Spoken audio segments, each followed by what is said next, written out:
नमस्कार, जय जोहार। छत्तीसगढ़ न्यूज में आपका बहुत बहुत स्वागत है। चलिए देखते हैं आज की 25 फटाफट काम की और महत्वपूर्ण बड़ी खबरों को। पर इससे पहले आप वीडियो को कहां से देख रही हैं, कमेंट में बताना बिल्कुल ना भूलें। छत्तीसगढ़ में किसानों की आय बढ़ने का लाभ ऑटोमोबाइल इंडस्ट्री सहित पूरी अर्थव्यवस्था को, बोली मुख्यमंत्री साय। मुख्यमंत्री साय ने ऑटो एक्सपो 2025 के आयोजन की प्रशंसा करते हुए कहा कि पिछले साल ऑटो एक्सपो में 10,000 से ज्यादा वाहन बिके थे। इस साल भी वाहनों के लाइफ टाइम रोड टैक्स पर एकमुश्त 50% की छूट दिए जाने का निर्णय राज्य सरकार द्वारा लिया गया है। इस निर्णय के बाद मुझे लगता है कि ऑटो एक्सपो में वाहनों की बिक्री का आंकड़ा 20,000 तक पहुंच जाएगा। सीएम विष्णुदेव साय का सुशासन ई बस सेवा से छत्तीसगढ़ में आ रही परिवहन क्रांति। भारत सरकार ने अपनी समग्र नीति में विभिन्न प्रकार की योजनाओं और पहलों के माध्यम से देश में एक डिजिटल और हरित भविष्य का निर्माण करने का प्रयास कर रही है। इसी प्रयास का एक महत्वपूर्ण पहल है प्रधानमंत्री ई बस सेवा, जिसे भारत के विभिन्न हिस्सों में लागू किया गया है। दूरदर्शी मुख्यमंत्री विष्णुदेव साय की अगुवाई में छत्तीसगढ़ भी इस क्रांति का हिस्सा बना है। इस योजना से छत्तीसगढ़ में परिवहन क्षेत्र में सुधार के साथ साथ पर्यावरण को भी लाभ पहुंचाने की कोशिश की जा रही है। पर्यावरण संरक्षण और नेट जीरो एमिशन की दिशा में छत्तीसगढ़ सरकार की बड़ी पहल। मुख्यमंत्री विष्णुदेव साय की उपस्थिति में प्रदेश के 6 नगर निगमों ने नगरीय ठोस अपशिष्ट से कंप्रेस्ड बायोगैस उत्पादन के लिए एक महत्वपूर्ण समझौते पर हस्ताक्षर किए। इस समझौते से स्वच्छता, ऊर्जा उत्पादन और सतत विकास के क्षेत्र में राज्य को नई दिशा मिलने की उम्मीद है। मुख्यमंत्री विष्णुदेव साय ने इस समझौते के लिए सभी संबंधित संस्थाओं को शुभकामनाएं दी। उन्होंने कहा कि ये पहल छत्तीसगढ़ को स्वच्छता, ऊर्जा उत्पादन और सतत विकास के लिए क्षेत्र में एक नई पहचान दिलाएगी। छत्तीसगढ़ के जिले में श्रमिकों को 5 रुपए में मिल रहा भरपेट भोजन। छत्तीसगढ़ के बालोद जिले में श्रमिकों को 5 रुपए में भरपेट खाना मिल रहा है। श्रमिकों के लिए शहीद वीर नारायण सिंह श्रम अन्न योजना के तहत बालोद जिले के बुधवार बाजार में कैंटीन का संचालन हो रहा है। इस योजना के माध्यम से श्रमिकों को मात्र 5 रुपए में भरपेट स्वादिष्ट और गर्म भोजन उपलब्ध कराया जा रहा है। बालोद स्थित सब्जी मंडी परिसर में संचालित इस कैंटीन में श्रमिकों को चावल, दाल, सब्जी, पापड़, सलाद, अचार और रायता परोसा जा रहा है। केंद्र सरकार का बड़ा फैसला। एफसीआई ने राज्यों और एथेनॉल उत्पादकों के लिए चावल की कीमत घटाकर 2,250 रुपए किया। केंद्र ने बिक्री बढ़ाने और खाद्य सुरक्षा उपायों का समर्थन करने के लिए राज्यों और एथेनॉल उत्पादकों के लिए खुले बाजार बिक्री योजना के तहत एफसीआई चावल का आरक्षित मूल्य 550 रुपए प्रति क्विंटल घटाकर 2,250 रुपए कर दिया। खाद्य मंत्रालय के आदेश के अनुसार राज्य सरकारें और राज्य संचालित निगम 12 लाख टन तक खरीद सकते हैं, जबकि इथेनॉल डिस्टिलरी को कम दर पर 24 लाख टन तक खरीदने की अनुमति है। महाकुंभ में सिर्फ आधार कार्ड दिखाने पर मिलेगा बेट। महाकुंभ 2025 मेले में जाने वाले छत्तीसगढ़ के श्रद्धालुओं के लिए खास इंतजाम किए गए हैं। महाकुंभ मेला स्थल में फ्री रहने खाने की व्यवस्था की गई है। पवेलियन में सिर्फ आधार कार्ड दिखाने से बेट की सुविधा मिलेगी, जहां आप आराम से रह सकते हैं। इसके लिए छत्तीसगढ़ सरकार ने प्रयागराज के सेक्टर 6 में लक्ष्मी द्वार के पास पवेलियन बनाया है, जो प्रयागराज रेलवे स्टेशन के पास ही है। यहाँ पास में ही गंगा घाट है, जहाँ पवित्र डुबकी लगाकर महाकुंभ की यात्रा को पूरा कर सकते हैं। छत्तीसगढ़ में कचरे से बनेगी सीएनजी जैसी गैस। बिलासपुर समेत 6 शहरों में लगेंगे बायोगैस प्लांट। छत्तीसगढ़ में नगरीय कचरे की सफाई की दिशा में एक महत्वपूर्ण पहल की गई है। बीपीसीएल और गेल इंडिया लिमिटेड मिलकर प्रदेश में कुल 600 करोड़ रुपए का निवेश करेंगे। मुख्यमंत्री विष्णुदेव साय और मुख्यमंत्री अरुण साव की उपस्थिति में सीएम हाउस में एक महत्वपूर्ण समझौते पर हस्ताक्षर किए गए। इस परियोजना के तहत बिलासपुर, राजनांदगांव, धमतरी, अंबिकापुर, कोरबा और रायगढ़ में कंप्रेस्ड बायोगैस प्लांट स्थापित किए जाएंगे। प्रधानमंत्री ग्राम सड़क योजना राष्ट्रीय गुणवत्ता समीक्षकों का छत्तीसगढ़ दौरा। प्रधानमंत्री ग्राम सड़क योजना के निर्माणाधीन कार्यों में तृतीय स्तर की गुणवत्ता परीक्षण के लिए राष्ट्रीय गुणवत्ता समीक्षक छत्तीसगढ़ आ रही हैं। वे प्रदेश के 3 जिलों का दौरा कर प्रधानमंत्री ग्राम सड़क योजना के अंतर्गत निर्माणाधीन सड़कों का परीक्षण करेंगे। संबंधित जिले के राष्ट्रीय गुणवत्ता समीक्षक से उनके मोबाइल नंबर पर संपर्क कर प्रगतिरत सड़कों की गुणवत्ता के संबंध में शिकायत साझा की जा सकती है। छत्तीसगढ़ में 5 विशेषज्ञ और 15 चिकित्सा अधिकारियों की संविदा नियुक्ति आदेश जारी। छत्तीसगढ़ में राष्ट्रीय स्वास्थ्य मिशन अंतर्गत संविदा पदों पर विशेषज्ञ चिकित्सकों और चिकित्सा अधिकारियों की नियुक्ति की गई है। 5 विशेषज्ञ चिकित्सकों और 15 चिकित्सा अधिकारियों की संविदा नियुक्ति आदेश जारी किया गया है। वे सभी ग्रामीण और शहरी प्राथमिक स्वास्थ्य केंद्रों, सामुदायिक स्वास्थ्य केंद्रों और जिला अस्पतालों में सेवाएं देंगे। सरगुजा संभाग में 2 चिकित्सा अधिकारियों, बस्तर संभाग में 1 चिकित्सा अधिकारियों के साथ दुर्ग संभाग में 3 चिकित्सा अधिकारियों की नियुक्ति की गई है। छत्तीसगढ़ में 19 जनवरी को सहायक कैबिनेट की बैठक। नगरीय चुनाव की तारीखों को लेकर चल रही अटकलें के बीच कैबिनेट की बैठक रविवार 19 जनवरी को आयोजित की जाएगी। ऐसी संभावना है कि सोमवार को आचार संहिता का ऐलान किया जा सकता है। ये बैठक आचार संहिता लागू होने से पहले कैबिनेट की आखिरी बैठक हो सकती है, जिससे इसमें महत्वपूर्ण फैसले लिए जा सकते हैं। ये बैठक मंत्रालय में सुबह 11:30 बजे होगी और इसमें चुनाव से जुड़े कुछ महत्वपूर्ण निर्णय लिए जा सकते हैं।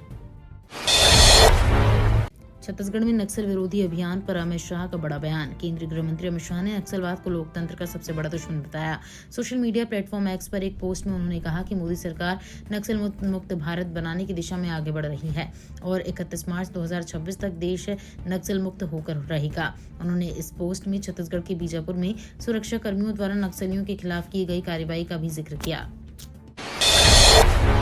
छत्तीसगढ़ सरकार ने की पेंशनर्स के महंगाई राहत में वृद्धि। निकायों के पेंशनर्स और परिवार पेंशनर्स को मिलेगा लाभ।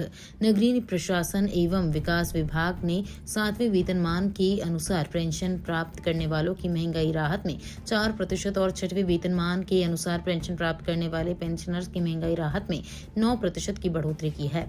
दोनों वेतनमानों के पेंशनर्स और परिवार पेंशनर्स को 1 अक्टूबर 2025 से इस वृद्धि का लाभ दिया जाएगा। उप मुख्यमंत्री तथा नगरीय प्रशासन एवं विकास मंत्री अरुण साव के अनुमोदन के बाद विभाग ने मंत्रालय से इस संबंध में आदेश जारी कर दिए हैं। छत्तीसगढ़ में कड़ाके की ठंड का अलर्ट जारी। सर्द हवाओं से गिरेगा तापमान। छत्तीसगढ़ में ठंड का दौर जारी है। वहीं मौसम विभाग आने वाले 2 से 3 दिनों में और भी तेज ठंड का अलर्ट जारी किया है। बताया जा रहा है कि पिछले कुछ दिनों से राज्य में दिख रहा वेस्टर्न डिस्टर्बेंस का असर खत्म हो रहा है, जिससे तापमान में फिर से गिरावट होने की संभावना है। ऐसे में अगले 2 से 3 दिनों तक राज्य में शीतलहर चलने की पूरी संभावनाएं हैं, क्योंकि पहाड़ी राज्यों में हो रही बर्फबारी के चलते सर्द हवाएं राज्य के मौसम को ठंडा कर रही हैं। छत्तीसगढ़ में लाल आतंकियों पर करारा प्रहार। मुठभेड़ में 17 नक्सली ढेर। छत्तीसगढ़ के बीजापुर जिले में सुरक्षा बलों से हुई भीषण मुठभेड़ में 17 नक्सली ढेर हो गए।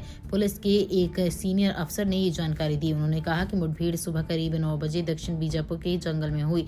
रुक कर गोलीबारी होती रही। मौके से भारी मात्रा में हथियार बरामद हुए हैं। दोनों तरफ से फायरिंग जारी है। ऑपरेशन में 1000 जवान शामिल हैं। छत्तीसगढ़ के दिव्यांग बच्चों ने किया कमाल। म्यूजिक टीवी रियलिटी शो के लिए हुआ चयन। दुर्ग जिले के 3 दिव्यांग बच्चों ने अपने हुनर से छत्तीसगढ़ के साथ ही भिलाई का भी नाम रोशन किया है। ये तीनों बच्चे नेत्रहीन हैं, लेकिन उन्होंने अपने हुनर से उत्तराखंड के रुड़की में आयोजित टीवी रियलिटी शो के ऑडिशन में शानदार प्रदर्शन कर अपना चयन करा लिया है। इस टीवी शो के लिए चयन प्रक्रिया के पहले राउंड में 50 बच्चे सिलेक्ट किए गए हैं।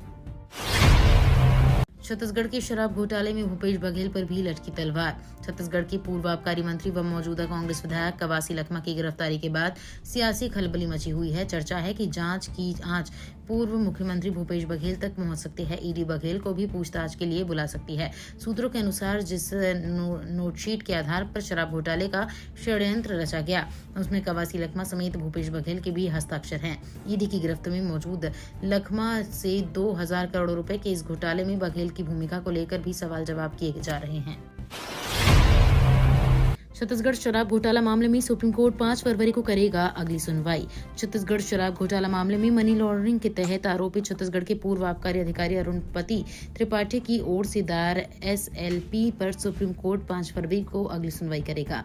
जस्टिस अभय S. ओका और जस्टिस ऑगस्टिन महिस की बेंच मामले में सुनवाई कर रही है। मामले की सुनवाई के दौरान ईडी की ओर से पेश additional solicitor general SV Raju ने ईडी द्वारा दायर हलफनामे पर सवाल उठाया है।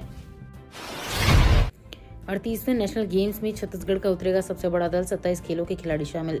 छत्तीसगढ़ के रायपुर में 38वें नेशनल गेम का आयोजन उत्तराखंड में 28 जनवरी से 14 फरवरी तक किया जा रहा है, जिसमें छत्तीसगढ़ का अब तक का सबसे बड़ा 280 सदस्यीय दल हिस्सा लेने जा रहा है। इसमें 27 खेलों के लगभग 211 खिलाड़ी शामिल हैं, जिसमें 104 पुरुष और 107 महिला खिलाड़ी शामिल हैं। क्वालीफाई खेलों के खिलाड़ी 26 जनवरी से आयोजन स्थल के लिए रवाना होने लगेंगे। बैडमिंटन खेल में छत्तीसगढ़ के 9 खिलाड़ी हिस्सा लेंगे, वहीं तीरंदाजी के भी 9 खिलाड़ी हिस्सा ले रहे हैं। खुशखबरी, निजी स्कूलों में निःशुल्क प्रवेश के लिए आवेदन 1 मार्च से जारी। लोक शिक्षण संचालनालय के निर्देशानुसार बाल शिक्षा का अधिकार अधिनियम के तहत हर वर्ष की तरह इस वर्ष भी सत्र 2025 से 26 के लिए प्राइवेट स्कूलों में 25% आरक्षित सीटों के माध्यम से बच्चों को निःशुल्क प्रवेश दिया जाएगा। प्रवेश के लिए rte.cg.in पोर्टल में ऑनलाइन आवेदन कर सकते हैं। जल्द तैयार होगा राष्ट्रीय राजमार्ग 130D का कायाकल्प, बस्तर का सफर होगा और भी आसान। लंबे इंतजार के बाद अब आखिरकार राष्ट्रीय राजमार्ग 130D, जो जिला मुख्यालय कोंडागांव के NH30 नारायणपुर तिराहे से सीधे नारायणपुर तक जाता है, इस मार्ग में कायाकल्प होने की प्रारंभिक प्रक्रिया शुरू हो चुकी है।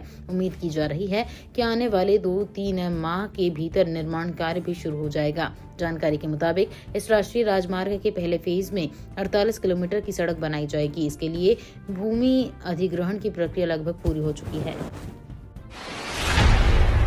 बच्चों को मिलने वाला आहार होगा और बेहतर, केंद्र सरकार ने बढ़ाया बजट।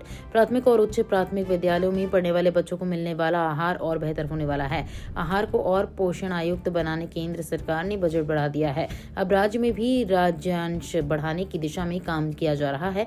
इसके लिए लोक शिक्षण संचालनालय ने राज्य सरकार को प्रस्ताव भेजा है। राज्य के प्राथमिक और माध्यमिक स्कूलों में 28 लाख से ज्यादा छात्र मध्याह्न भोजन करते हैं। अभी प्राइमरी में प्रति छात्र प्रतिदिन 5.69 रुपए और मिडिल स्कूल में 8.17 रुपए है। दुर्ग से 2 जोड़ी महाकुंभ स्पेशल ट्रेन की सुविधा। महाकुंभ के दौरान संगम में स्नान करने के लिए प्रयागराज जाने वाले यात्रियों को अधिक से अधिक सुविधाएं देने रेलवे स्पेशल गाड़ियां चला रही है। इसी कड़ी में दक्षिण पूर्व मध्य रेलवे से कुंभ मेला स्पेशल ट्रेनों का परिचालन किया जा रहा है। रेलवे ने Durg Katni Kumbh Mela special via Raipur Uslapur Pendra road Anuppur Shahdol Umaria new Katni junction Katni मार्ग से चलाई जा रही है। शराब प्रेमियों के लिए काम की खबर, 2 दिन बंद रहेगी शराब दुकान। कलेक्टर कार्तिकेय गोयल ने छत्तीसगढ़ आबकारी अधिनियम की धारा में प्रदत्त शक्तियों का प्रयोग करते हुए आगामी 26 जनवरी 2025 को गणतंत्र दिवस एवं 30 जनवरी 2025 को महात्मा गांधी निर्वाण दिवस के अवसर पर शराब दुकान बंद रहेंगी। बैज बोले, बीजेपी का नहीं, अंबेडकर का आरक्षण चाहिए। ओबीसी आरक्षण पर विशेष सत्र या अध्यादेश की मांग। छत्तीसगढ़ में ओबीसी आरक्षण के मुद्दे पर कांग्रेस प्रदेश अध्यक्ष दीपक बैज ने कहा कि छत्तीसगढ़ में बीजेपी का नहीं बल्कि बाबा साहेब अंबेडकर का आरक्षण चाहिए। ओबीसी आरक्षण के मुद्दे को लेकर कांग्रेस पूरे प्रदेश में प्रदर्शन करने वाली है। पीसीसी अध्यक्ष ने कहा कि अभी चुनाव कार्यक्रम घोषित नहीं हुआ है, ऐसे में सरकार वर्तमान आरक्षण को रद्द कर फिर से आरक्षण कराए और ओबीसी आरक्षण को बहाल करें। 31 जनवरी से शुरू हो सकता है संसद का बजट सत्र। संसद का बजट सत्र का पहला चरण 31 जनवरी से 13 फरवरी के बीच हो सकता है। इस दौरान वित्त निर्मला सीतारमण 1 फरवरी को आम बजट पेश करेंगी। वहीं बजट सत्र 31 जनवरी को लोकसभा और राज्यसभा की संयुक्त बैठक को राष्ट्रपति द्रौपदी मुर्मू संबोधित करेंगे। इसके बाद आर्थिक सर्वेक्षण पेश किया जाएगा। इसके बाद वित्त मंत्री निर्मला सीतारमण 1 फरवरी को लगातार अपना 8वां बजट पेश करेंगी। बताया जाता है कि सत्र का दूसरा भाग मार्च के दूसरे सप्ताह और अप्रैल के पहले सप्ताह के मध्य होगा। इसकी संभावित अवधि 10 मार्च से 4 अप्रैल तक हो सकती है। ये तो थी आज की बड़ी खबरें। अगर आपको न्यूज पसंद आई हो तो वीडियो को लाइक और शेयर करना बिल्कुल ना भूलें। धन्यवाद।